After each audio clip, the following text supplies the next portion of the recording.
Alors, une autre limite de fonction un peu atypique, celle-là, racine de x-3 sur x-3, on voit que ça te fait de l'infini sur infini, donc forme indéterminée.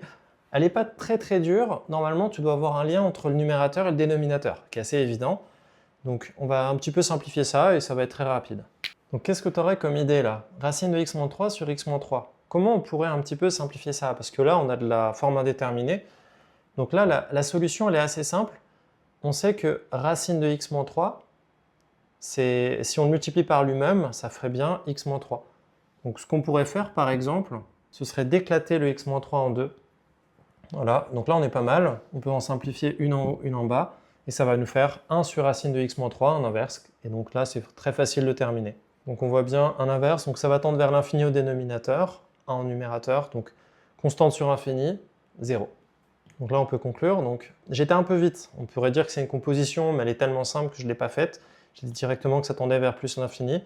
Et donc, constante sur infini, 0. Et on a terminé. Allez, abonne-toi. Et on se retrouve dans la prochaine vidéo.